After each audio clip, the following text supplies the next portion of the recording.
Taxation is theft. Please, at least leave us alone in our living room. My job is to find the truth. Double the taxes. I'm a human being. God damn it. My life has value. Triple the taxes. This is an IRS agent's dream.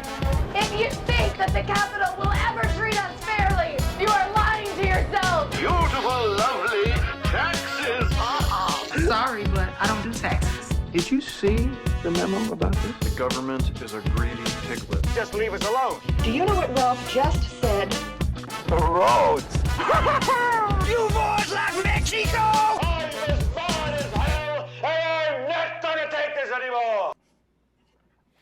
Welcome back, everybody. Taxation is theft. I guess Mark got a good kick out of that. There was a theme emerging there, it seemed.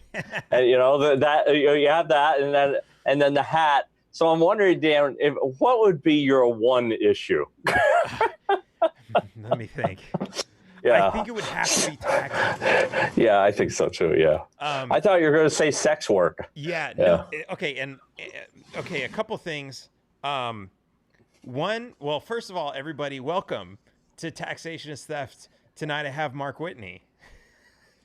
Yay! Cheers. Okay. So yeah, that's right. Welcome.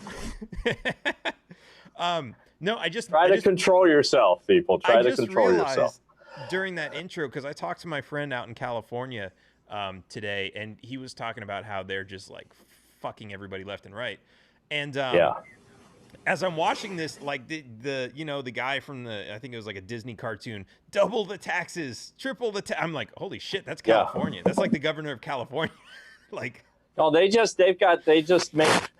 a new law out here that declared independent contractors employees. It's screwing everybody up. It's screwing everybody up. No one can do anything now. That's exactly what so my friend was like, he's like, dude, I've been doing contract work this whole time, and now I'm fucked because the company I was working for won't hire me. And then he's like, and he's from Texas. He's like, I was going to get back into doing construction work, but apparently you need a permit to do construction work. Like, no, you do. You know what? You need a permit to sell cars in California, to be a car salesman. Everything is they've got it pretty well locked down out here. But they do have a nice ocean. There's a really nice ocean. They keep a nice ocean just to the left of where I'm standing right now. And then there's like sand and sun. And, I moved here from New England. They throw in an extra 6 months at no extra. Well, I can't say at no extra charge. It's really expensive to live here. But I do feel, if I'm being honest, it's not that I don't mind paying the taxes, but I do feel like I get a tremendous value living here compared to living in New England. In Vermont, the taxes were also usurious, but they had no ocean, and 6 months a year was not fit for human beings. Well, so it all depends on where you're coming from. Okay, look, I grew up in Los Angeles, so I know I'm familiar with the California coastline. All right. Mexico, it's much cheaper. Oh, yeah. The beaches are nicer. I know. Are you in Mexico now? Yeah, I'm down in Cancun right now. Are you? Good for you. Blue. Yeah, this is my campaign HQ. That's cool, man. Yeah, it's so dark. So seriously. So I'll do that. The travel for me can be complicated. One of the reasons I want to be president is so I have diplomatic immunity and could go places. I just want to take my wife on an Alaskan cruise. I got to get elected president to do it, because it leaves out of Vancouver. Do you have to use a passport when you go to another country as president? That's not. No. You don't have to do that. Do you need the visa and the stamp, and do you have to wait in the line? Not a visa. You need a MasterCard though. Yeah. Or Amex or something. Yeah. But I was going up, I'll tell you a story about I have a border story. So 2007, I was scheduled to perform at a 2-week theater festival in Winnipeg, Canada. So I'm in San Diego, right? And I like to drive when I'm doing a tour.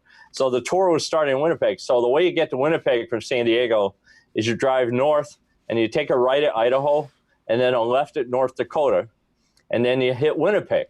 So as luck would have it, just as I was about to cross the border to Canada, some chucklehead set off a bomb in the Middle East. So naturally, they pulled everybody over at the border of North Dakota and Canada. It makes perfect sense. Right. Because immediately after you set one off in the Middle East, you're going straight for Canada.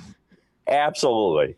And so everybody, all of the U.S. citizens who were going into Canada, all the Canadians returning, the Canadian officials made everybody pull over and get out of their car and go inside.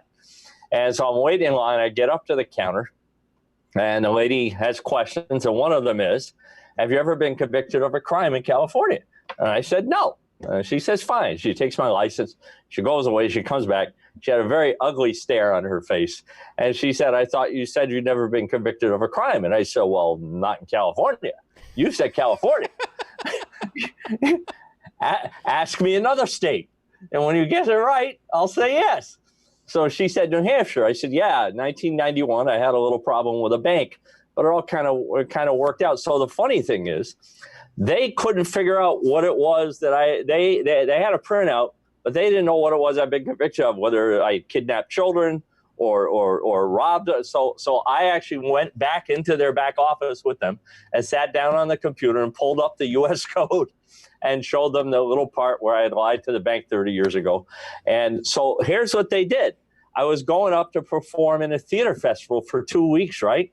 So they gave me a choice. I could write them a check for $200 and get a 2-week work permit, or I could give them $1,200 and have a work permit for life. So it's not that they weren't going to let me go to Canada. They just wanted me to pay. And that's just one of the many insults that you have to suffer. That's what when I would you get expect from Mexico. Yeah, so there was a shakedown. It was just a shakedown is what it was, and now that I'm in the database, if I want to go to, so my wife and I used to have a second home up on the Canadian border of Vermont near Montreal. And if I want to go up there, we want to go up there just for lunch in old Montreal, I can't get into Canada for pleasure. I can only get in for work now that I'm in the database. Because, so I'm kind of like Martha Stewart. Like Martha Stewart can't travel internationally because she's convicted of a crime, but she's famous. So she goes, she once, shortly after she got out of prison, she went over to London and they sent her back. They wouldn't let her in. She knew she'd been convicted of a felony. And so there are 25 million people like me that have that disability, and international travel I'm okay going to London. In fact, I've been to London since then, but I can't go to Canada and get a pizza. I can, but if I want to work there and I buy a permit, they'll let me in. So this is, I always have this question because like I've been to so many countries and like so I've been to Uganda and like they have a computer and they scan my passport and I'm like, are these guys really like connecting to the U.S. database and like? No, they're they're checking to see if you're in Interpol. So Kathy Griffin, remember when Kathy Griffin held up the effigy of Trump's head? And everyone got all upset. So the Trump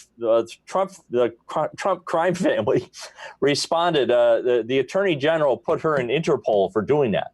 So when she went out traveling to do her stand-up comedy internationally, she would get detained sometimes for up to 24 hours in a holding cell at that country's point of entry. Wow. Because she came up in Interpol, which is not a database you want to come up in. That's the kind of database when you come up, the eyes of the person open wide and they go, oh, like that. People who sit in these cages and do this all day long go, okay, fine, you're fine. Oh, finally shit. Something to do. And it's fine. Yeah. So that was her life for about 18 months. She hired a great First Amendment lawyer, made a documentary out of it.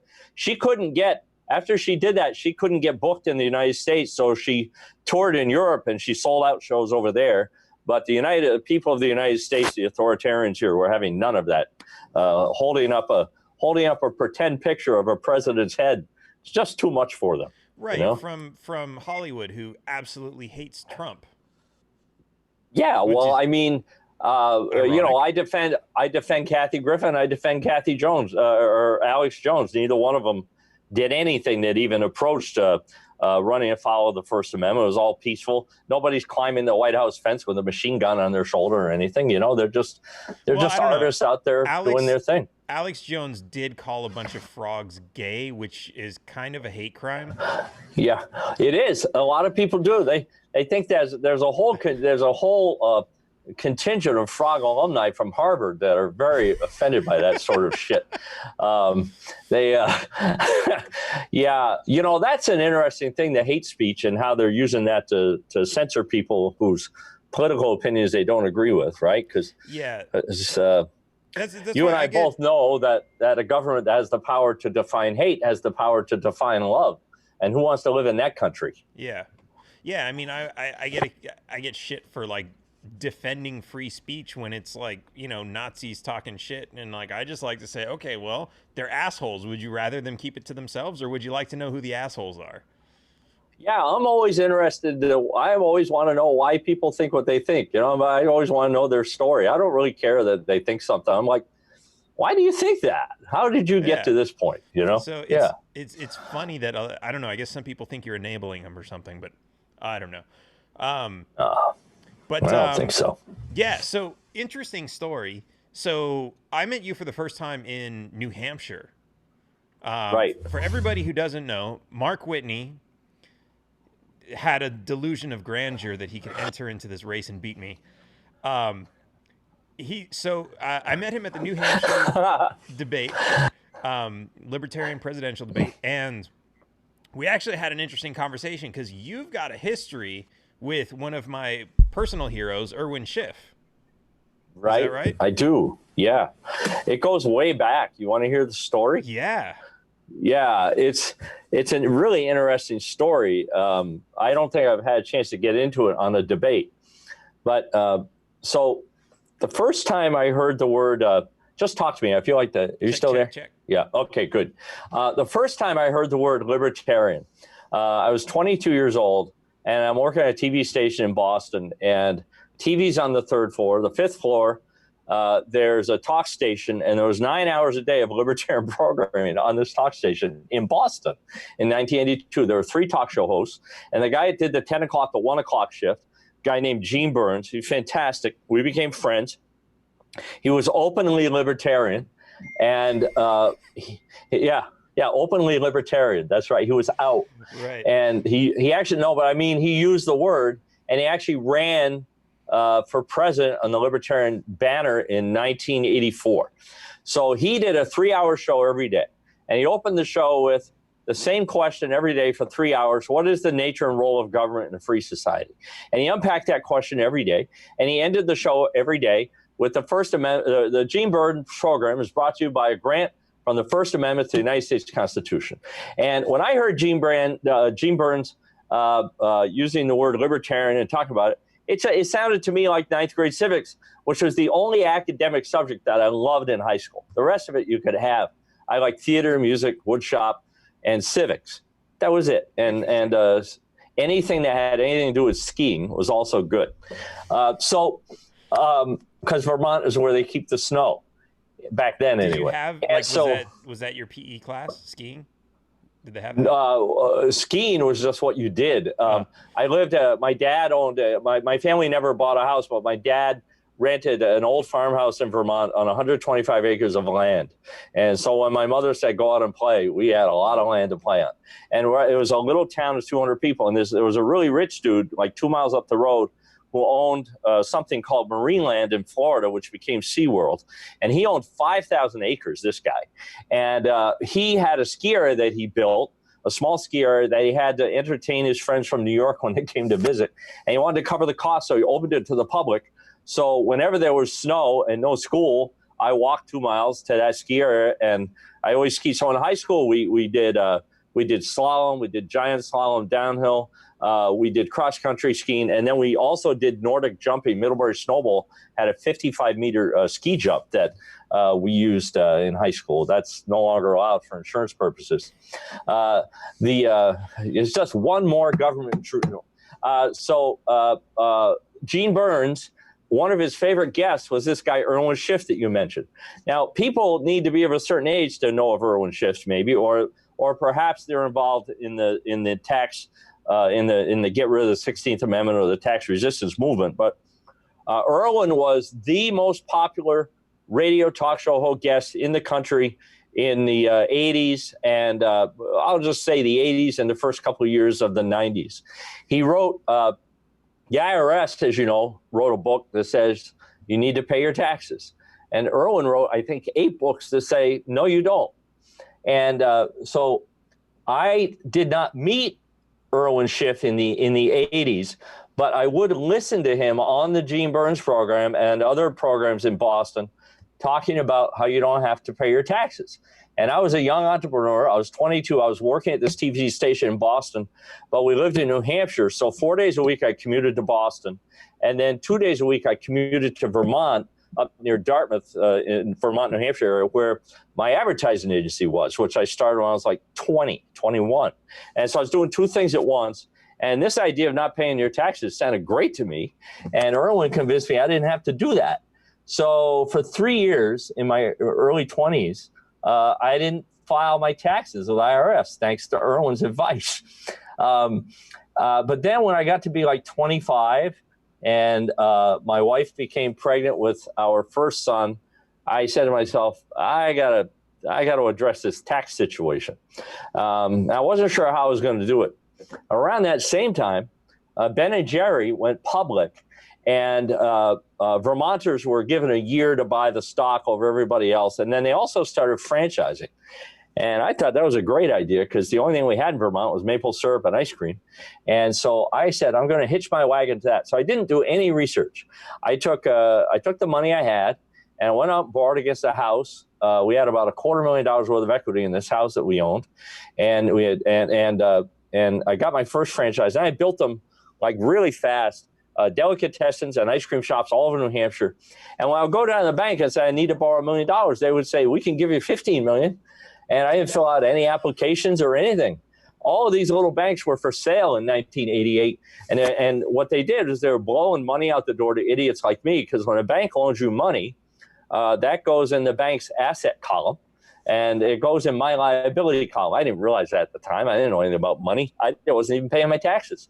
And so when they asked for tax returns, I gave them 2 tax returns that accurately reflected my income, but they were not filed with the IRS. That was the wrinkle. So when one of the banks I was doing business with got in trouble with the feds for making loans that were illegal, this one bank I did business with, I called them the Cowboy National Bank. They were their slogan was the bank that serves you, and I would say to my wife, "Yeah, papers," and so they made a loan to me that exceeded their legal lending limit. This little bank was only allowed to loan $1 million and loan me $2 million.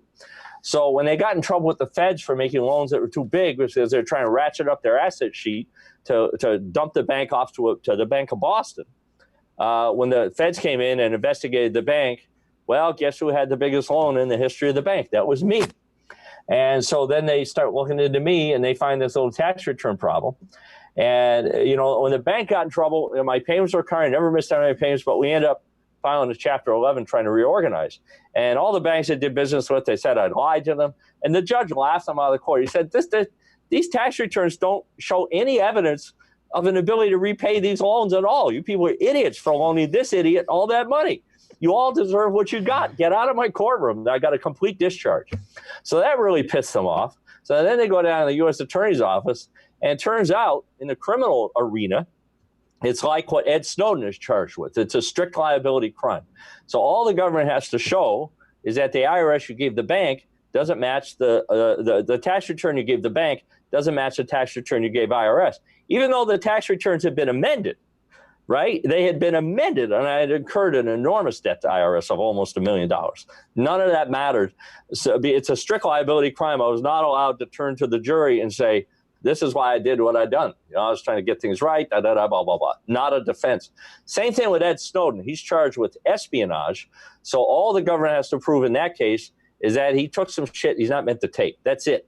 He doesn't get to turn to the jury and say, yes, but I took an oath to preserve and protect the Fourth Amendment, and my boss, James Clapper, lied when he said they weren't collecting. They're violating the Fourth Amendment, so I, Ed Snowden, upheld my oath.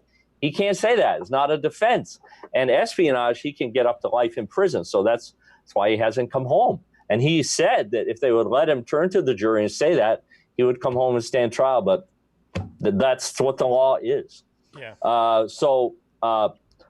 So here's the funny part, right? So I get indicted by the feds on these tax return things. I defend myself in federal court, facing 225 years in federal prison. It becomes an award-winning show. This is not the path I would recommend to people, to having an award-winning show, but it's the path I took. It was a difficult path for many years. There was a lot of litigation. I had a lot of success in the courts defending myself, and it turned out I'm pretty good at it. But here's the punchline, Dan. 1982, first time I heard the word libertarian, or right around that same time, 1983, 84, first time I heard the name Irwin Schiff. And so the government put me on the diesel tour for about a month. And that's when, instead of letting you self-surrender to the prison camp, they drive you around, dump you in a lot of different prisons. And I was in maximum security for a while. I was in a prison that looked just like the prison on the Shawshank Redemption. And, I'm selling ice cream. They got doors the size of Cinderella's castle that say jail 1 on them. And they got tiers and the cells, all that stuff. I finally end up at Allenwood Federal Prison Camp, 9 hours away from my house in White Deer, Pennsylvania, which is every bit the metropolis it sounds like. And hand to God, my first day there at lunch, who lumbers up and introduces himself as the nation's leading authority on the income tax? Fucking Irwin Schiff. Nice. And I said, I know you. I listened to you on the radio, and I didn't pay my taxes because I listened to you. And so he keeps going on about what an expert he is. And I said, you realize where we're having this conversation? And it was his second conviction. And so long story short, we became great friends. We lived together for a while. I helped him edit the revision of his book, The Federal Mafia. Nice. A lot of times my editing would be things like, are you sure you've thought this through? Because here's the deal with Irwin.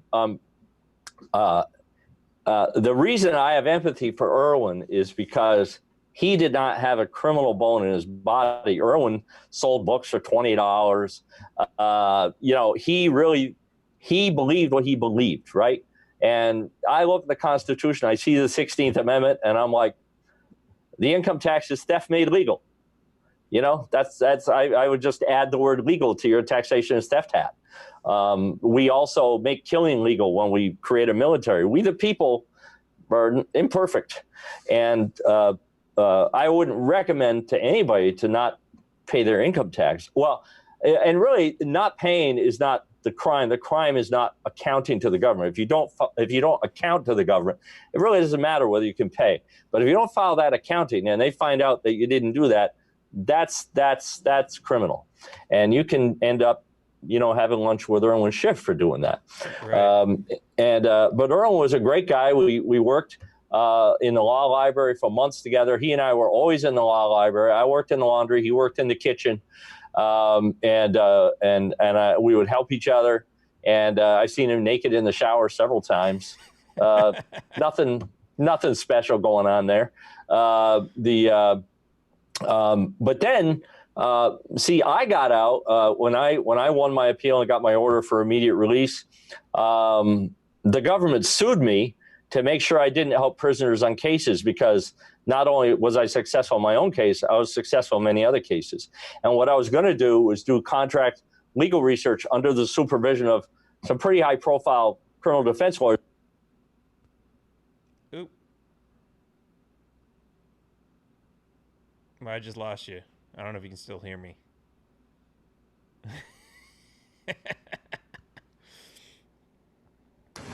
There you go.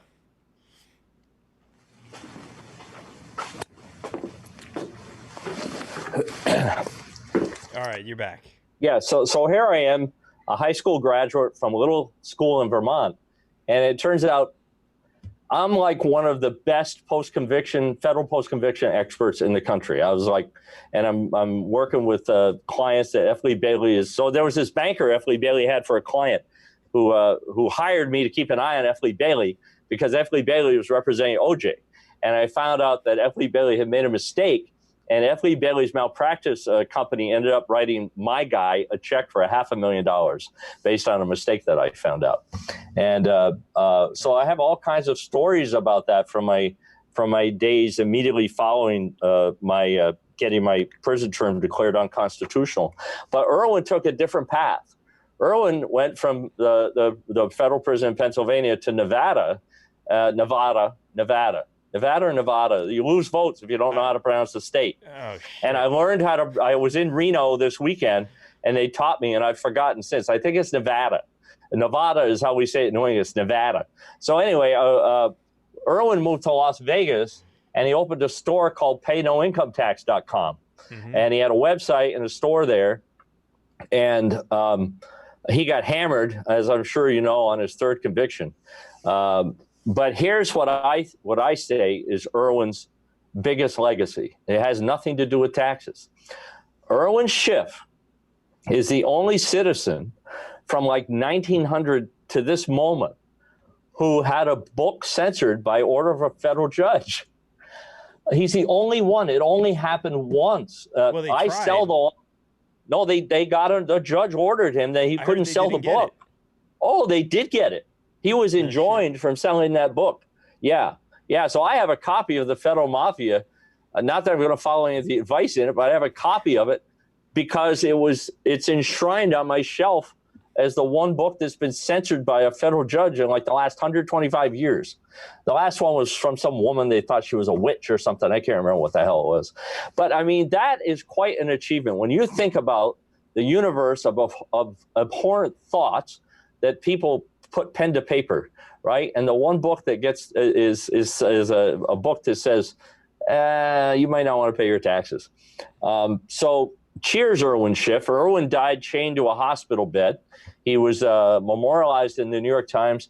There was a reporter at the New York Times who followed every move of Irwin Schiff, that reporter. If you go through the New York Times archives, you'll find a couple of dozen articles on Irwin Schiff. And it was the same reporter that wrote about him all the time. And you could tell the reporter was a fan because you could not like Irwin. He was such a rogue and he had such a big heart and he was hilarious. Have you ever seen the YouTube of Irwin at the 1996 convention?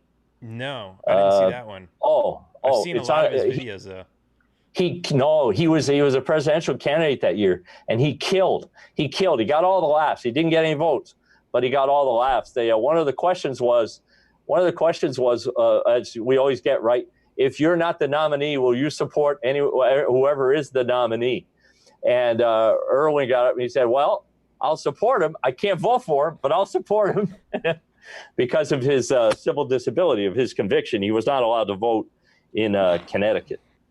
So when I beat you and become the president, I will advocate that people who share my civil disability are allowed to vote because, the funny thing is, prisoners retain the right to access the courts under the First Amendment. They retain speech rights. They retain all their peaceful constitutional rights. And, 90% of the people who go to prison, they're coming back out. So one of the nice things you can do that doesn't cost anybody any money is you can let these people who go to prison also retain the title of citizen, which is the highest office in the land. So how did it become normalized that people who are incarcerated don't vote? I'll tell you how. They know too much.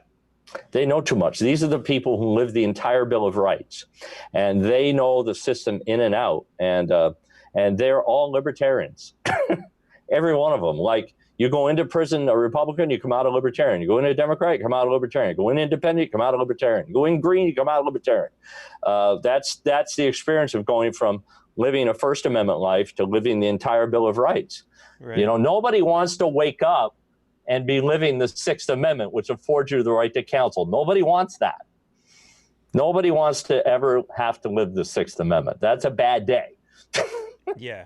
And what's interesting is, like, I always bring up this point, like, to the people who think felons shouldn't be allowed to vote.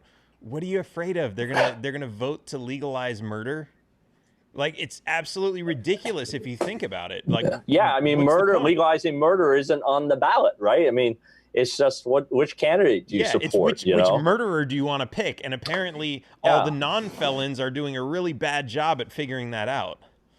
Yeah, when I ran for office in 1996, in Vermont, I participated in about 20 candidate forums, and I always used to joke that, I don't think voters are going to mind that, I got convicted of a crime before taking office. That was, we elect people and then they commit crimes. I got it all out of my system. That was my nice. Argument. And I got it out of my system at a young age, 30 years ago, and one way or another, there were things that I had to learn in order to be a good dad. And those things are going to have to be learned at some point, because I grew up in a family that just told me I could be and do whatever I want, which is fine. But there was no, the flip side of that, like we libertarians were all about, it's kind of that we're kind of the party of try and try again, keep trying, keep banging until you get it right. And if you need some help or advice, we'll be happy to give that to you, but don't ask us to pay for your mistakes. Just go out and try again. That's kind of what we're about. We're kind of the party of entrepreneurship and just keep banging, as I like to say.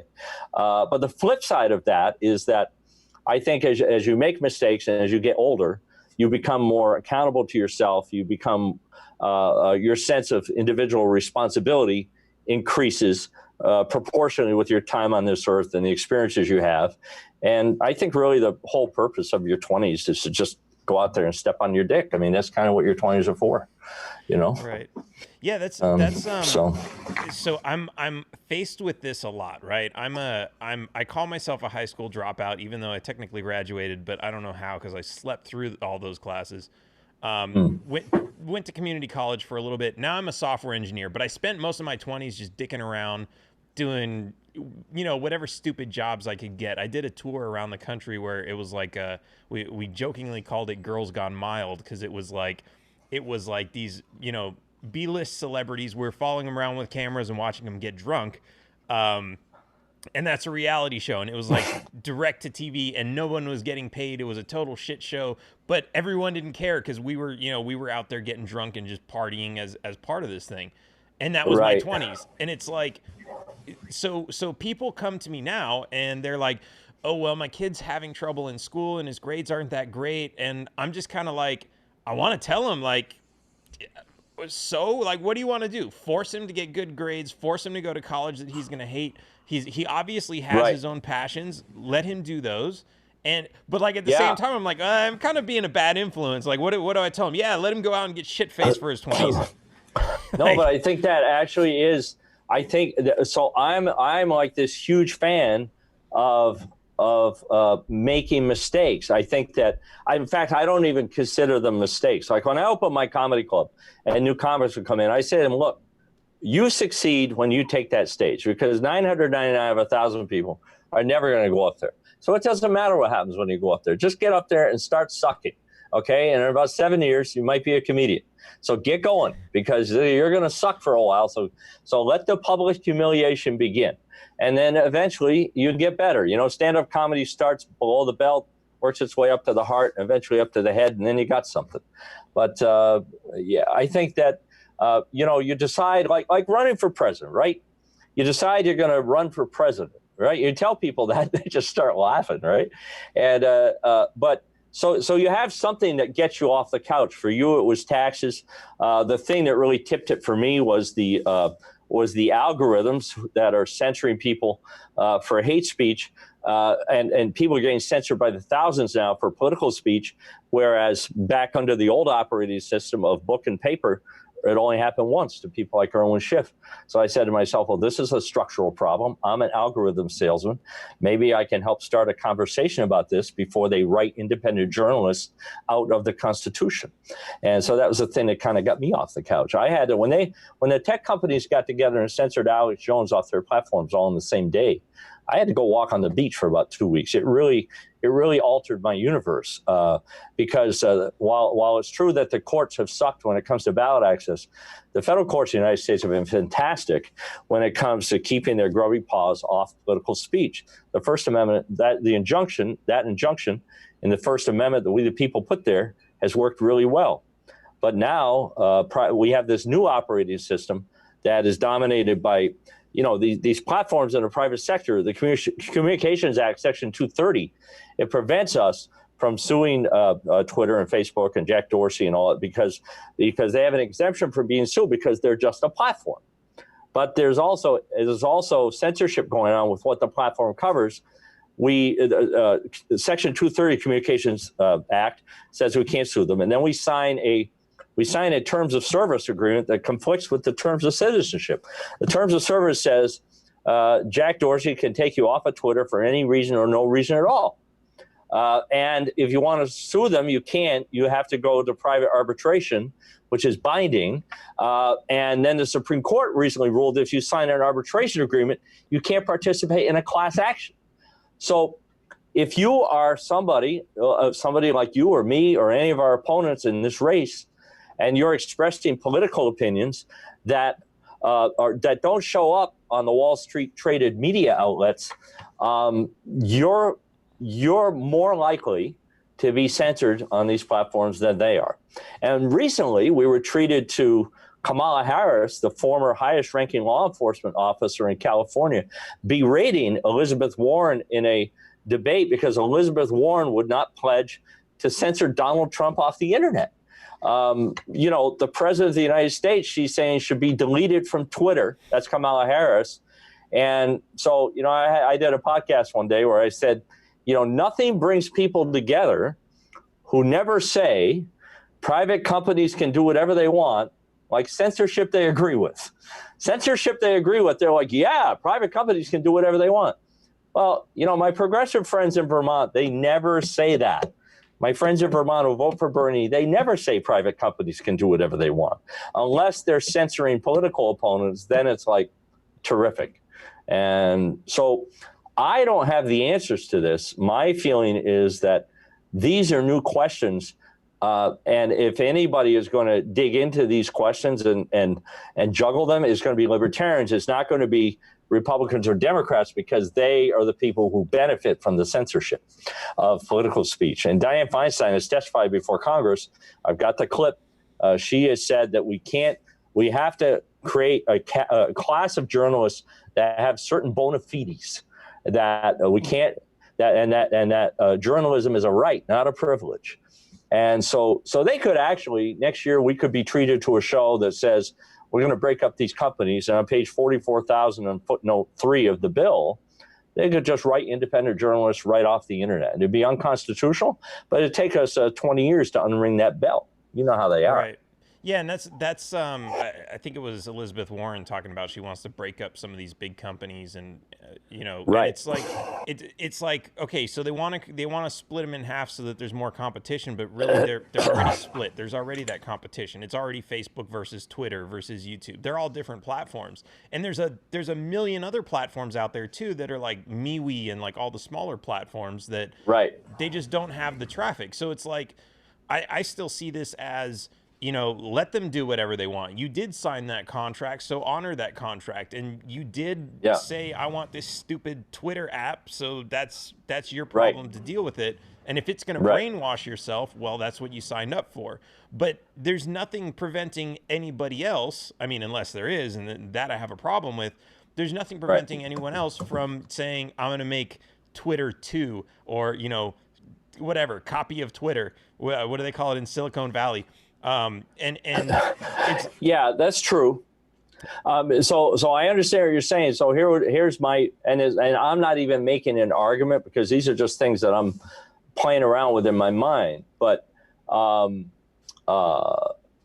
if Amazon and Google and YouTube and Twitter and Facebook combined have the power to suck all the intellectual property out of the market, all the people like yourself who are programmers, and pay them more than they're worth, and get them to sign non-disclosure agreements. They're using their market power to do that.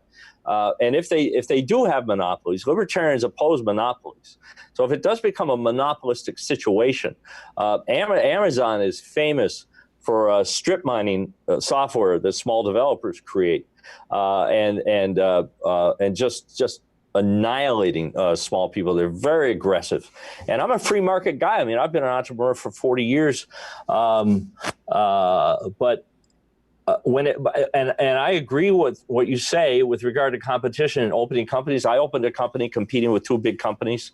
So I'm all about that. I get that. Like, if you don't like it, compete. That's like rule 1 for me. And then on the other side of that, political speech is sacrosanct. So if we have this principle that we as citizens are allowed to engage in unfettered political speech as a means of holding our government accountable, and the system for doing so is limited to 3 or 4 systems, in the same way that if I want to drive to the beach, there's a road that will take me there. I can't go through the fields. I have to use that system, and I have to be on the right-hand side of the road, and it's a platform that I have to use. I really don't have a choice. My wife won't let me buy a helicopter, so especially after the Kobe Bryant thing. And I say that because we have a helipad right across from the house. Right across from our house, there's a helipad, and we have common area access to that helipad. Just like the Qualcomm and the big companies around us, it's just it's something we share. And I'm like, there's a goddamn helipad right there. Certainly, we could work out something to avoid this Interstate 5 when we have to go to LA. So anyway, back to your analogy, like because I don't see. Okay, so like censorship in Twitter, I don't see so much as blocking somebody, so much as saying, I have a tool and I don't want to give it to you. So like an analogy would be, let's say if there's like a political free speech rally, and on one side of the street, you've got 100 libertarians, and on the other side of the street, you've got 100 Democrats. And you've got Twitter, who basically says, we're going to buy 100 megaphones, and they go out there and they give 1 megaphone to each Democrat and nothing to the libertarians. Would it be fair to say, hey, Twitter, since you're giving megaphones to all the Democrats, you have to give them to the libertarians?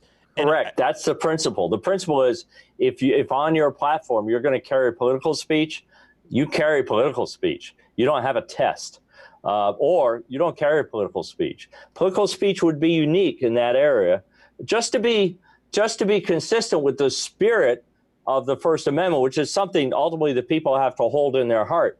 The words on a cold piece of paper mean nothing if people don't believe in the principle. So if you subscribe to the principle of unfettered political speech as a means of holding the government accountable to the authority vested in citizens, if you believe in that principle, then the question arises, do you care who's violating that principle, whether it's a private sector system or a public sector system? If we are in a world where MSNBC, CNN, and Fox have unfettered access to put political opinion out there on these platforms, and then the Libertarian Party is reduced to posting 8.5 by 11 flyers on the community bulletin board, well, then the Libertarian Party is a debate society at that point. It's not a political organization anymore. Right. Well, and so this is, I guess, devil's advocate for my own position. Right. Not necessarily what I believe in, but an interesting position that somebody could bring. Yeah, because I don't have hard and fast feelings on this. It's something I'm thinking about. If someone were to say, okay, so we have the United States government. It is comprised of political parties and politicians with policies. And if somebody wants to report on that, or somebody wants to allow reporting on that, then okay, fine. But if somebody were to intentionally, maliciously allow misrepresentation of what that is, if someone were to intentionally print lies about something that the United States government is doing, or any corporation, they could be sued as, it's fraud. That's true. If you were to apply that same circumstance somehow to Twitter by saying, you're attempting to represent the United States political system by saying it's a two-party system when really it's not, then you are defrauding the public in your representation of this not private entity, but this public entity of the government. Right. So if you remove Section 230 of the Communications Act, people can then sue Twitter. If they feel offended as citizens, you could bring a suit. There are things you could do, but there's federal law that exempts them because, these companies have disproportionate political and economic influence. So they're able to, and this law is actually pretty old. So I don't know if you're aware, I've worked at 3 TV stations and 2 radio stations in my day. And the way the federal regulations work with regard to political advertising on TV and radio is that if you're running for office and you show up at the TV station with a 30-second commercial, under federal regulations, they have to, you want to advertise in 11 o'clock news, they have to drop the local car dealers and prioritize your political ad and put it on, and they have to give you the lowest published rate that they have at the station.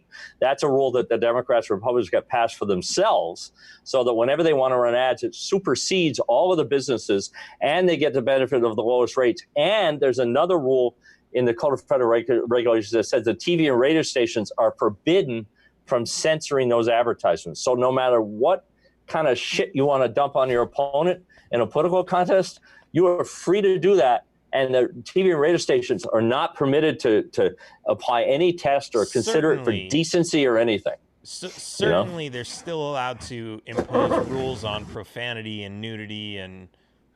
Yeah, there are some other regulations about there's some other regulations about that, but just in terms of because I'm just thinking about my ad.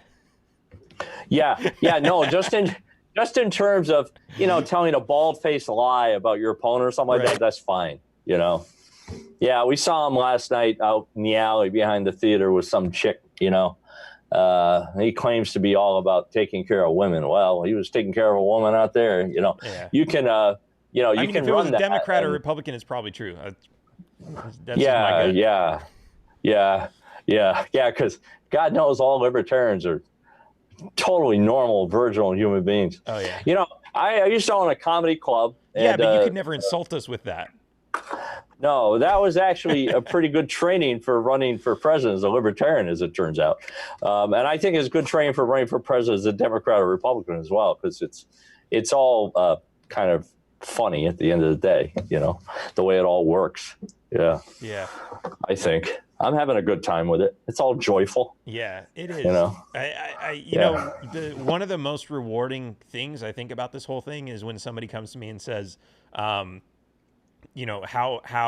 the things that I've said have like opened their eyes and changed their opinion of or their view of what the system is and what needs to happen, and like everyone from Democrats to Republicans. It's amazing because it's like, as libertarians, nobody gives a fuck about us. But then when people say like you actually made a difference in their life, then it's like, okay, wow. Okay, I guess this is all worth it.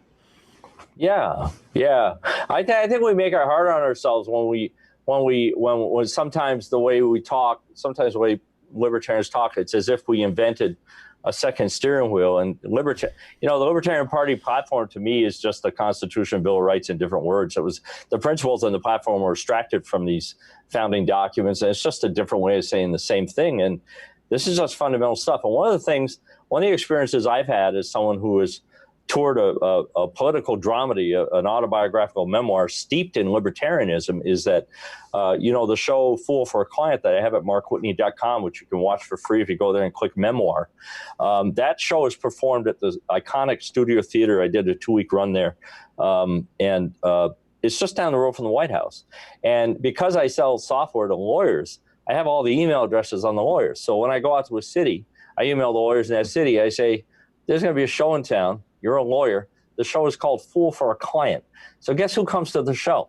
So when I perform in D.C., half of the audience are prosecutors at the Department of Justice, and they got their wives or their husbands with them. And by the end of the show, they're giving a standing ovation to the Libertarian, and they're handing me their business cards from down at the Department of Justice saying, I agree with everything you said. It's all fucked up.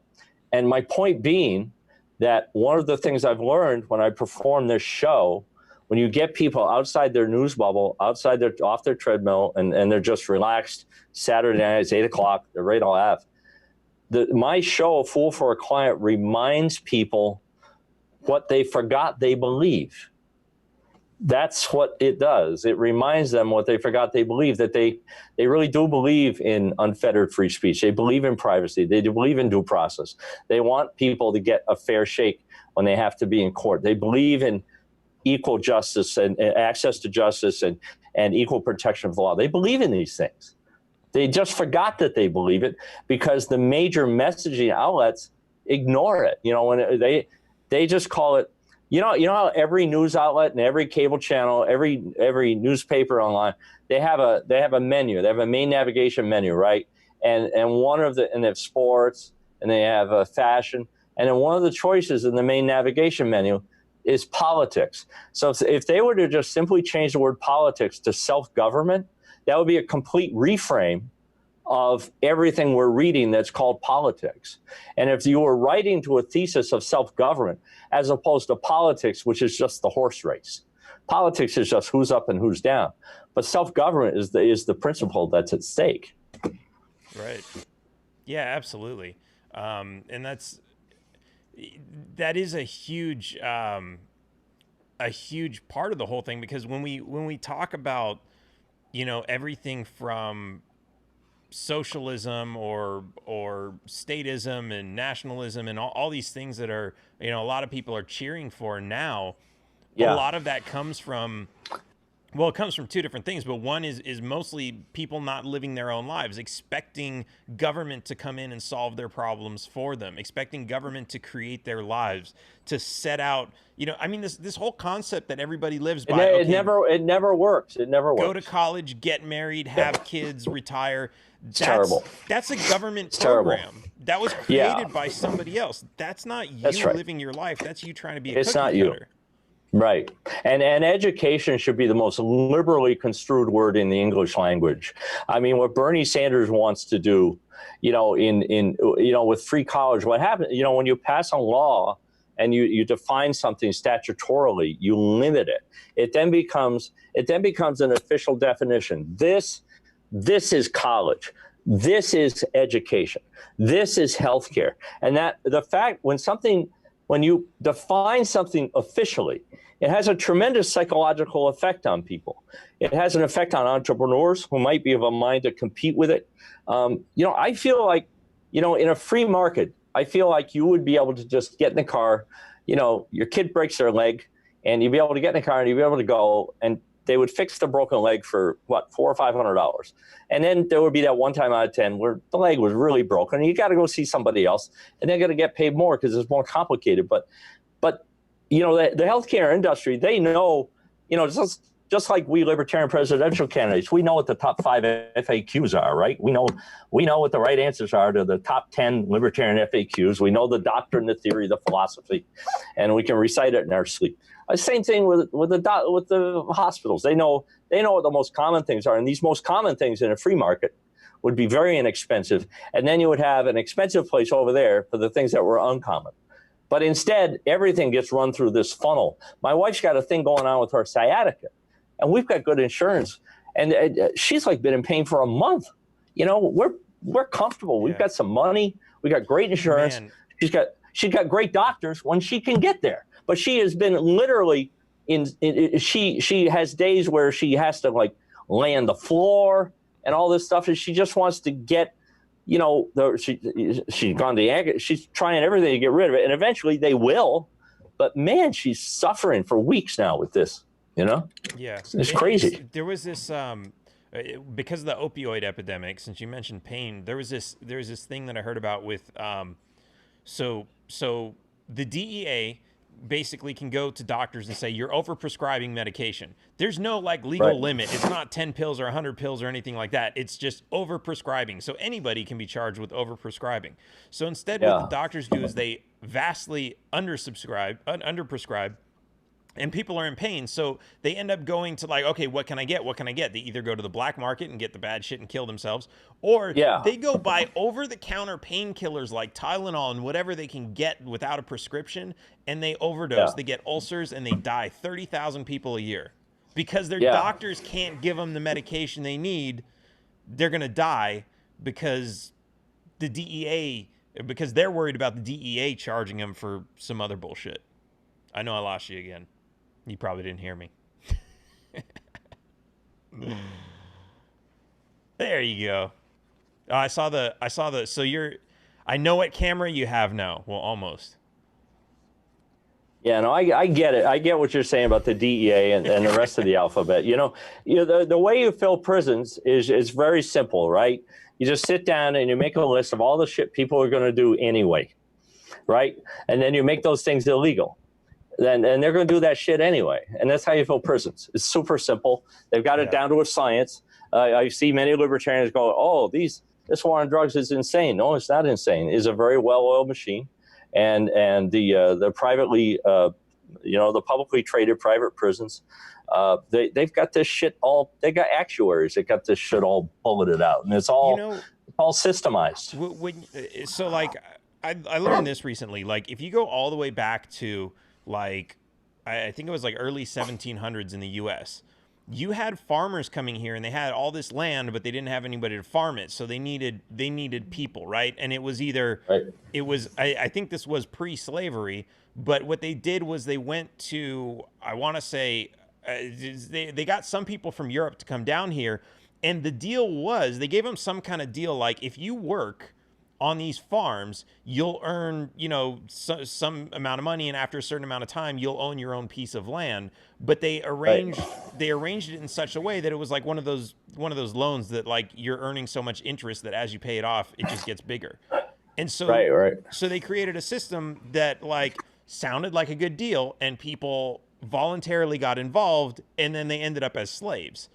And this is exactly with this is exactly what the government does with, like, they've got us on wage slavery because of the property taxes, which sounded like a good idea because we're going to get schools. The prison system, we got to get all the stoners off the road because they're going to kill somebody. It sounded like a great idea. Next thing you know, your kids are in prison working as slave labor. And it's like these systems are in place because people were like, well, there's like a vacuum of, we need this labor, we need the economy to function, we need employees to be going to these manufacturing plants. We need all this stuff. How do we make that happen? How do we make people want to work when they because I mean, that's the thing. You can go out and pick a piece of land and just live on it, and what's your incentive? You can literally live off it. That's true. Yeah. So what's your incentive? But if you tax the piss out of people, you can only keep that land if you're working. Yeah. Now you have slavery, but it's not. It doesn't look like slavery. There's no whips and chains and fences and everything. It's just all mental. Right. Yep. I get it. Compliance is as a small business owner, compliance with various tax codes is so whenever you make a business decision, you're always like, what's the compliance going to be? What's it going to be when I get to this threshold and that threshold? To what extent is my relationship with my employees going to be socialized? Am I going to do I have any freedom to freely reward people who are just killing it as my employees? I would love to be able to, say, provide a pension to the top 25% of people that are just killing it and give an incentive to the other 75% to be great like this 25%, right? But you can't do that. It's a system that has to be distributed evenly. Business owners have no choice over it. And most businesses are really small. We have some companies in the United States that give capitalism a bad name, but most capitalists are just people who are married to each other. That's 80%.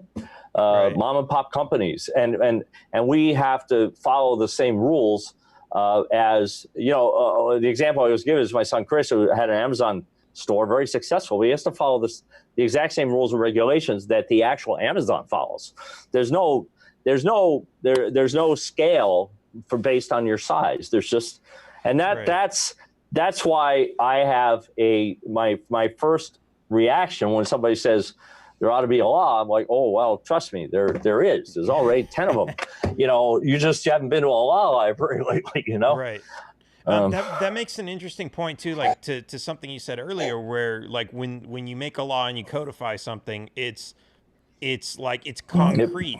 And it's puts like it in a box. Yeah, when you start doing that with a business, it becomes, this is the way your business should run, instead of thinking outside of the box. It takes away the creativity. Yeah, your business always has to be changing and evolving, or you're not in business. Yeah, so and it's that correct. Confines you to like function the way that previous businesses have functioned that created those rules, which of course, it's, and I found a lot of businesses in campaigning that are like this, like, gun shops gun shops are supposed to be like totally pro Second Amendment, pro freedom, libertarian. They're run by 3%ers and ex-military who hate the military and all these like libertarian people. And you tell them, I want to repeal some of these gun laws. I want to be able to buy a gun online and have it shipped to my house and not to an FFL. Well, we don't want to get rid of that regulation because that's going to take a cut out of my pie. Yeah, that's right. So but, we have to. Everyone's got their thing they want to protect. Yeah, and most of those laws that like they tell you it's to keep you safe, but I guarantee you every single law that's in the book, somebody behind it was like, I could make more money if they pass this law. Well, it's always for a good reason. Yeah, when I started thelaw.net, when I started that company 20 years ago, I got about 2 years in, and Pat and Bogstein, a managing director out here, they're the biggest lobbying firm in DC, and the guy brought me downtown San Diego, looking at the yachts, and he says to me, you could have one of those because we could get a law passed that requires federal agencies to buy your software. He said, how'd you like that? And I was like, I wouldn't. I'm not interested. I'm only interested in doing it on the merits. I mean, that was my answer. I didn't have to think about it. I know who I am as an entrepreneur. I'm a libertarian. I do things on the merits, and I don't support systems I don't support markets that are rigged. So I don't take the opportunity to participate when it's presented to me. And that definitely happened with my company. And I definitely said no. I didn't even have to think about it for 2 seconds. It's when you get a deal on the merits because you created something that other people find value in, and there's nothing better than that. That's the reward. The financial part may or may not be there. The last 15 years, most of my time has been spent on things that are not financially remunerative. The LawNet is a company my wife has been running. Once we got about 3 or 4 years in, I'm the guy who comes up with the idea. I get the systems in place. Once they're in place, she's great. She's operationally great, logistically great with accounting, all that stuff. So the last 15 years, I've been out running my mouth in theaters and comedy clubs, ranting and raving about civil liberties and human rights and economics and rigged games and mass incarceration and all the same things we talk about in these presidential debates. I've been talking about on the independent theater circuit and in comedy clubs and writing about it in a podcast. And it's just in my DNA to talk about these things because of the experiences that my family went through. Coming from the whitest state in the country, Vermont, and getting thrown into a federal prison for a while, you really get to see in 3D the disproportionate impact that these laws that prescribe substances have on people that do not share our not guilty skin pigmentation. They get hammered. And it's not meant to be that way because the 14th Amendment doesn't see colors of citizens. But the laws that are passed by the Democrats and Republicans definitely do. And so, just by having, I had a couple years back, I locked myself out of my Lexus in Del Mar on a Friday night. And the cop is helping me break in. He didn't ask to see my ID or anything. I'm just a white guy in Del Mar. It all looks good. It's great to be white and male in the United States. Yeah, it's great. And I've seen the opposite. A black guy trying to get into his own car with everything, all of the paperwork. This is my car. This is my ID. Yeah, and he gets shot in the back. In your computers. Yeah, you're fucked. Yeah, shoot him in the back while he's running away, unarmed. Yeah. Man. So we have a lot of work to do, and when one of us is elected president, goddammit, it's going to get done. Yeah. Absolutely. All right, man. Well, I want to give you a couple minutes to, I didn't even tell you this in the beginning, under your beautiful picture right here, Mark Whitney, Libertarian for President, and we've got markwhitney.com.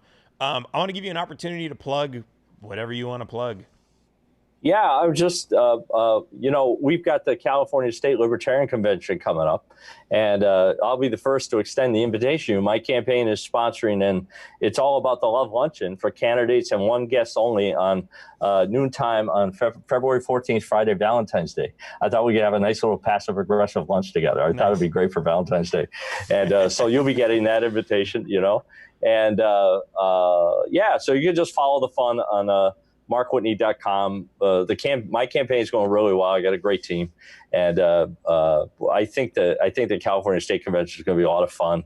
It's kind of like a really legitimate event, because it's big and it's diverse and it's in a great venue, and I just think it's going to be a lot of fun. I don't know. Am I the only? There are 15 candidates coming. Am I the only one in California? That's kind of why I decided to do this luncheon, because I thought it would be gracious to just do something as the guy in California. I'm actually going to. Well, is this going to be at the convention or at your place? Yeah. Okay. No, it's going to be at the DoubleTree where the convention. I'm going to be staying at the house I grew up in, which is like right up in Westchester. Well, that's convenient. Yeah, that's convenient. That's a money saver. Oh yeah. Yeah. What are the rooms there, like $500 a night? I have, my campaign has a presidential suite, so nice. we're gonna be shaking people down for money and getting them drunk and stuff like that. Awesome. We'll get them drunk and then get their wallet. That'll be and then we can go on and campaign some more. I think that's how it's meant to work. Yeah, we got some gangsters coming down and stuff. I don't know. We'll have a good time. Awesome. Yeah.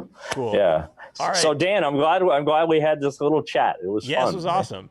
Yeah. Thanks for inviting me on. Yeah, I appreciate absolutely. It. So Mark Whitney, he's definitely got my you're allowed to have him as your second choice to me, because he is a pretty awesome guy. Yeah, and likewise for Dan Taxation and Theft. Guy goes out and changes his middle name to 3 words. You got to appreciate that. Right. Dan Taxation. I still question when I write it. Full commitment. When I write it, am I supposed to put it in quotes? Because it's technically my name now, so I'm not supposed to use quotes anymore. No, you have 5 names now. Yeah, there we go. Like my oldest son is Eldon Pratt Michael Whitney. He's got 4 names, and you have 5 names. Dan Taxation is Theft Berman. There we go. Yeah, there we go. Full commitment. Awesome. Yep. All right, man. Well, it's been great having you on. Go check out the websites, and we'll see you in California. Hi, everybody. Yeah, we'll see you Valentine's Day at the It's All About the Love Luncheon. You'll get your e-bite. Yeah. Taxation okay, man. is theft. Sayonara. Yeah. Yes, it is. Yeah. Okay. Take care. Bye. Taxation is theft. Please, at least leave us alone in our living room. My job is to find the truth. Double the taxes. I'm a human being. God damn it. My life has value. Triple the taxes. This is an IRS agent's dream. If you think that the Capitol will ever treat us fairly, you are lying to yourself. Beautiful, lovely taxes. Sorry, but I don't do taxes. Did you see the memo about this? The government is a greedy piglet. Just leave us alone. Do you know what Ralph just said? The roads. You boys like Mexico?